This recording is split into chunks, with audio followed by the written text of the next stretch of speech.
Hello friend, कैसे हैं आप लोग। उम्मीद करती हूँ आप लोग अच्छे होंगे और मेरे इस कहानी को अपना भरपूर प्यार देंगे। स्कूल की छुट्टी होते ही कोमल अपने फ्रेंड सरिता के साथ बातें करते हुए घर जाने लगी। कोमल के चेहरे पर आज सुबह से ही बेचैनी और उत्तेजना के भाव थे। फिर भी वह खुद को सहज दिखाने की कोशिश कर रही थी, लेकिन उसकी सहेली ने उसके चेहरे के भाव को पढ़ते हुए पूछा, क्या हुआ, आज तुम इतनी बेचैन क्यों हो। कुछ नहीं, शायद थकान होगी। खैर छोड़ो, तुम अपने बारे में बताओ, आज का तुम्हारा दिन कैसा रहा। वो भरसक अपने चेहरे पर झूठी मुस्कान बिखेरते हुए बोली, आज फिर वैसा ही रोज की तरह उबाऊ रहा। उसकी सहेली ने जवाब में कहा। थकी हारी वह अपने घर बेटे अंश को लेकर घर पहुंची। घर पहुंचकर अंश खेलने चला गया। जब वह खेल कर वापस लौटा तो अपनी माँ की आंखों में आंसू देखकर पूछा, क्या हुआ माँ, आज आपकी आंखों में आंसू। आज मैंने आपको सुबह से ही उदास देखा है। ऐसी कौन सी बात है जो मुझसे छुपा रही हो। उसके बड़बोलेपन पर कोमल को हंसी आ गई। उसने अपनी आंखों से आंसू पोंछते हुए कहा, आज तुम्हारी माँ बहुत बड़ी ऑफिसर बन गई है। तुम्हारी माँ ने यूपीएससी की परीक्षा पास कर ली है। सुबह से मैं इसी उधेड़ बुन में लगी थी कि आज रिजल्ट में मेरा नाम होगा भी या नहीं। अंश को समझ में यह तो नहीं आया कि यूपीएससी और ऑफिसर क्या होता है, लेकिन वो अच्छे से समझ गया था कि माँ की आंखों में आंसू की वजह कोई खुशी है।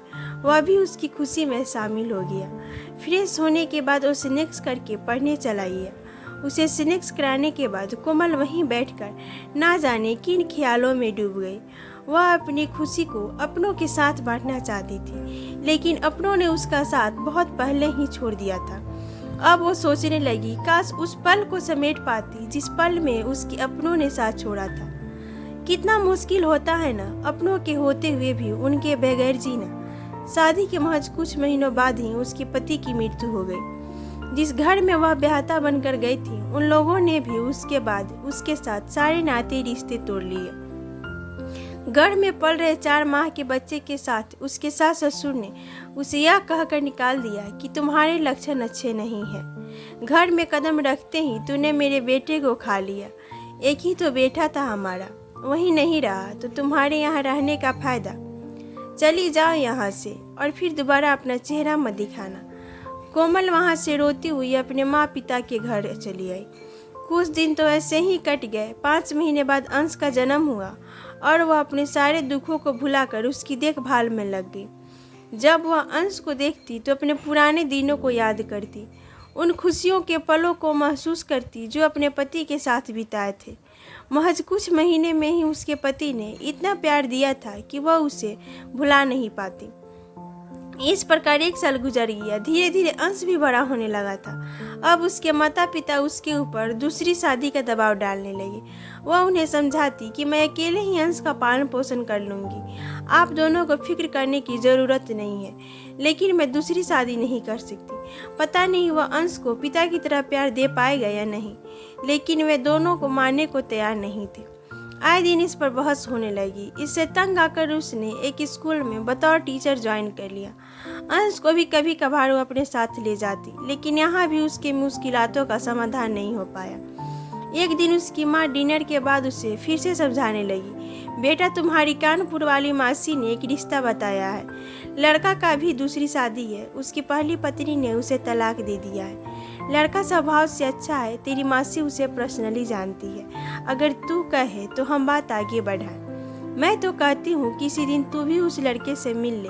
अब तो कोमल का पारा 7वें आसमान पर चढ़ गया। मैंने कितनी बार कहा है कि मुझे कोई शादी वादी नहीं करनी, तो ये बात आपको समझ नहीं आती। उसने गुस्से में आकर अपनी माँ से कहा, आप साफ साफ क्यों नहीं कहते कि हम दोनों आप पर बोझ बन गए हैं। बेटा तुम कैसी बातें कर रही हो। मैंने यह कब कहा कि तुम दोनों हम पर बोझ बन गए हो। मैं तो तुम्हारे भले के लिए ही सोच रही हूँ। उसकी माँ ने रुआंसे स्वर में कहा, तो मत सोचो ना। किसने कहा सोचने के लिए। मैं खुद अपना भला बुरा सोच सकती हूँ, इतनी समझ है मुझ में। मैं कोई अंश नहीं हूँ। उसकी स्वर में गुस्से का भाव था। तुम अभी समझ नहीं पा रही हो। अकेले पहाड़ जैसा जीवन काटना कितना मुश्किल है। हर कदम पर तुम्हें मुसीबतों का सामना करना पड़ेगा। न जाने ये समाज तुम्हारे बारे में कितनी अफवाहें उड़ाएंगे। जब तक हम दोनों जीवित हैं तब तक तो तुम्हें कोई परेशानी नहीं होगी, लेकिन हमारे जाने के बाद क्या होगा, ये कभी तुमने सोचा है? स्कूल भी तुम अपने मन से जाती हो, हमने तुम पर कोई दबाव नहीं डाला है। माँ ने प्यार से अपने हाथों को मेरे सिर पर रखते हुए कहा। महज 22 की उम्र में ही अपना सब कुछ खो देने के साथ साथ मैंने अपना आपा भी खो दिया था। खैर, मैंने अब गुस्से में उनका हाथ झटकते हुए कहा, आप लोग अपनी एवं अपने समाज की फिक्र कीजिए। मैं कल ही अपने बेटे के साथ इस घर को छोड़कर चली जाऊंगी। जब अपने ही गैरों की तरह व्यवहार करने लग जाएं तो दूसरे तो अफवाह उड़ाएंगे ही। अंततः अगले दिन मैंने घर छोड़ दिया।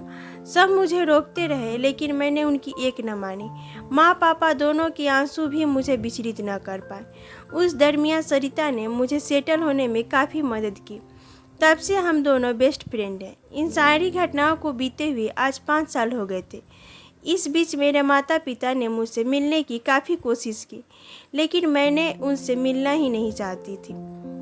धीरे धीरे उन लोगों ने भी मुझसे मिलने की सारी कोशिशें बंद कर दी है। सच कहूँ तो आज मुझे माँ की बात सही लगती है। माँ अपनी जगह सही थी। बेशक मुझे कई सारी मुसीबतों का सामना करना पड़ा। अमूमन कई लोग मेरे अकेले होने का फ़ायदा उठाना चाहते। कितने ने तो मेरे कई बेनाम रिश्ते भी बना दिए थे, जिनके बारे में मुझे खुद भी नहीं पता था।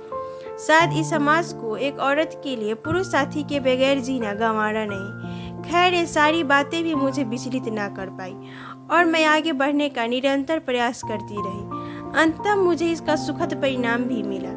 वाकई अब मैं अपने पेरेंट्स को दिल से सॉरी बोलना चाहती हूँ, लेकिन अब वे भी मेरे व्यवहार से खिन्न हो गए थे। अब तो वे भैया भाभी के साथ रहने के लिए बेंगलुरु चले गए थे। इन ख्यालों से बाहर निकलते हुए उसने घड़ी पे नजर डाली तो रात्रि के 8 बज चुके थे। अंश भी पढ़ते पढ़ते सो गया था।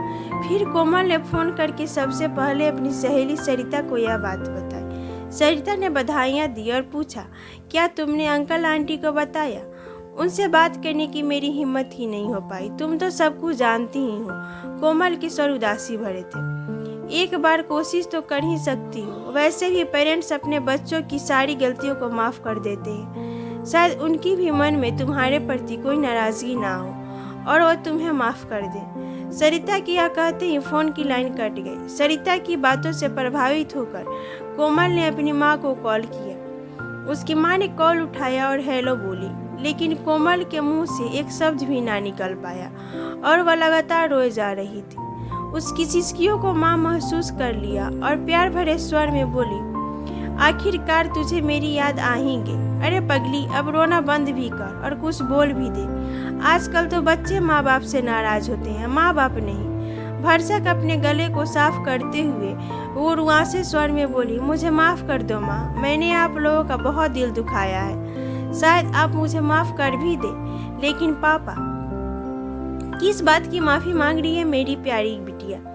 तुम्हारे प्रति हमारे अंदर कोई नाराज़गी नहीं है। गुस्से में तो तुम घर छोड़कर चली गई थी। तुम्हारे पापा भी अक्सर तुम दोनों को लेकर काफ़ी फिक्रमंद रहते हैं। तुम दोनों के बारे में सरिता से पता चल जाता था। लो, अपने पापा से भी बात कर लो, प्रत्युत्तर में उसकी माँ ने कहा। उसने अपने पापा से बात किया और अपनी गलती की माफ़ी मांगी और उन्हें अपने यूपीएससी के रिजल्ट के बारे में बताया। फिर उसके सभी घर वाले ने उसे रिजल्ट की बधाइयाँ दी। अब उसके चेहरे पर एक अलग ही मुस्कान थी। उसकी छोटी सी कोशिश ने बिखरे रिश्ते को फिर से जोड़ दिया था। ज्वाइनिंग की सारी प्रक्रिया समाप्त करने के पश्चात वह ट्रेनिंग के लिए चली गई। ट्रेनिंग अवधि समाप्त होने के बाद कोमल को पटना डिस्ट्रिक्ट में नियुक्ति मिल गई। पटना में पोस्टिंग सुनते ही उसके चेहरे पर मिश्रित भाव दिखाई दिए। यहीं से तो उसकी ज़िंदगी का एक नया अध्याय शुरू हुआ था, जहां वह दोबारा कभी नहीं जाना चाहती थी। लेकिन किस्मत ने उसे फिर से वापस वहीं भेज दिया था। अगले दिन ट्रेन से पटना जंक्शन पहुंची, फिर दफ्तर जाकर अपना कार्यभार ग्रहण किया। उसे यहाँ काम करते हुए 5 महीने गुजर गए। एक दिन उसे एक वृद्धा आश्रम के स्थापना समारोह में मुख्य अतिथि के तौर पर आमंत्रित किया गया। अंश के साथ वह मंच पर बैठी थी। तभी एक बूढ़ी औरत उसके पैरों पर गिरकर माफ़ी मांगने लगी। सुरक्षा कर्मियों ने उस औरत को उससे अलग करने का प्रयास किया। तब तक कोमल ने उन्हें पहचान लिया और सुरक्षा कर्मियों को उनसे अलग हटने को कहा।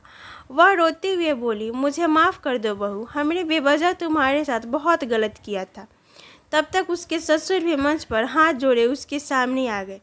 प्लीज़ आप लोग हाथ जोड़कर मुझसे माफ़ी ना मांगे। आप लोग तो मेरे माता पिता समान हैं। आपकी जगह मेरे पैरों में नहीं, मेरे दिल में होनी चाहिए।